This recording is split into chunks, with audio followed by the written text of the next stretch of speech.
दोस्तों, वीडियो शुरू करने से पहले कृपया आप मेरे चैनल को सब्सक्राइब जरूर करें और साथ में बेल आइकन को भी दबा दें ताकि मेरे नए वीडियो का नोटिफिकेशन आपको मिल जाए। अब देर न करते हुए आज की कहानी शुरू करते हैं।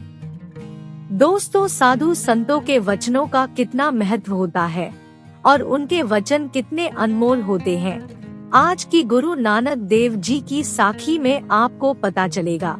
एक बार की बात है, गुरु नानक देव जी एक नगर में ठहरे हुए थे। एक सिख रोज गुरु जी के दर्शन करने के लिए आता था और उनकी बड़े ही प्रेम भाव से सेवा करता था। उस सिख का एक दोस्त था, लेकिन उसे साधु संतों के ऊपर कोई भरोसा नहीं था। उसने एक दिन खुद ही सिख से कहा, तुम जिस गुरुजी के पास जाते हो, मुझे भी एक बार वहाँ ले चलो। वो सिख अपने दोस्त को भी गुरुजी के पास ले गया। उसके दोस्त ने जब गुरुजी को देखा तो वो उनके चेहरे का तेज देखकर मंत्रमुग्ध हो गया और उसने गुरुजी को कहा, आप मुझे भी अपना सिख बना ले। गुरु नानक देव जी उसके मन की बात जानते थे कि ये सिर्फ ऊपर ऊपर से ही बोल रहा है, लेकिन इसके अंदर पूर्ण विश्वास नहीं है।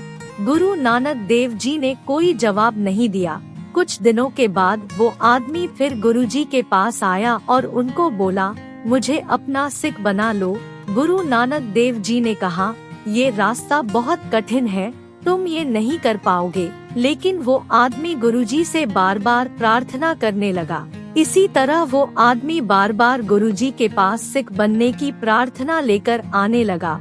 जब वो बार बार आने लगा तो गुरु नानक देव जी ने एक दिन उसको कहा, यहाँ से थोड़ी दूर एक चिता जल रही है, अगर तुम उस चिता पर लेटकर वापस आओगे तो मैं तुम्हें सिखी का रास्ता बताऊंगा। वो सिख गुरु जी को प्रणाम करके उस जगह की तरफ चल दिया जहाँ पर चिता जल रही थी। वहाँ जाकर उस आदमी ने देखा, वहाँ पर सचमुच एक चिता जल रही थी। उस आदमी ने चिता के आसपास चक्कर लगाने शुरू कर दिए, लेकिन वो चिता में लेटने की हिम्मत नहीं कर सका। तभी वहाँ पर एक चोर आया। उसके पास सोने के सिक्कों से भरी हुई 2 थैलियाँ थी। चोर ने उस आदमी को चिता के आसपास चक्कर लगाते देखा तो पूछा, तुम चिता के चक्कर क्यों लगा रहे हो? उस आदमी ने पूरी बात बताई और कहा, मुझे गुरु जी ने हुक्म दिया है कि चिता पर लेटकर आओ, तभी मैं तुम्हें अपना सिख बनाऊंगा। चोर ने जब उस आदमी की बात सुनी तो कहा, तुम मुझे इन सोने की थैलियों के बदले में गुरु का हुक्म बेच दो। उस आदमी को लगा कि ये तो बहुत ही सुनहरी मौका है। वो तुरंत मान गया। उसने चोर से सोने से भरी दोनों थैलियां ले ली।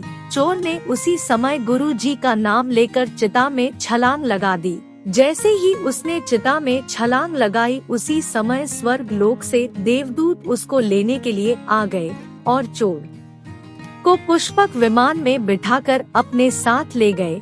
इस अद्भुत घटना को देखकर वो आदमी हैरान रह गया। इस चमत्कार को वो आदमी अभी देख ही रहा था। तभी चोर को ढूंढते हुए राजा के सिपाही आ गए। सिपाहियों ने उस आदमी से सोने की थैलियों के बारे में पूछा। वो आदमी इतना डर गया कि कोई भी जवाब नहीं दे पाया और उसने सोने के सिक्कों की थैलियां सिपाहियों को दे दी। सिपाहियों ने उस आदमी को पकड़ लिया और अपने साथ राजा के पास ले गए। राजा ने उस आदमी को फांसी की सजा सुना दी। जब सिपाही चोर को फांसी के लिए ले जाने लगे तो उन्होंने उस आदमी से पूछा कि तुम्हारी कोई आखिरी इच्छा है? उस आदमी ने कहा, मुझे एक बार अपने राजा के पास ले चलो। सिपाही उसको राजा के पास ले गए। उस आदमी ने राजा को कहा, मैं आपको कुछ बताना चाहता हूँ और जो कुछ भी मैं आपको बताने जा रहा हूँ वो बिल्कुल सच है, ये कोई कहानी नहीं है। फिर उस आदमी ने राजा को उस चमत्कारी घटना के बारे में बताया। राजा ने उसकी बात सुनकर विचार किया कि इस आदमी ने जरूर किसी सच्चे गुरु के दर्शन किए हैं। उसने उस आदमी को छोड़ने का हुक्म दे दिया। वो आदमी वहाँ से सीधा गुरु नानक देव जी के पास आया और गुरु जी के चरणों में गिर गया। वो अपनी गलती का पछतावा करने लगा और उसने गुरु जी को कहा, सिखी हासिल करना तो बहुत दूर की बात है, फिर भी आप मुझे अपना शिष्य बना लो। गुरु नानक देव जी तो सब पर दया करते हैं। फिर गुरु नानक देव जी ने उसको उपदेश दिया कि जो भी साधु संत तुम्हारे घर आए, उसकी तन मन धन से सेवा करना। ये सब करोगे तो सिखी तुम्हें सहज ही प्राप्त हो जाएगी। और गुरु जी ने उसको सतनाम की दात भी दी।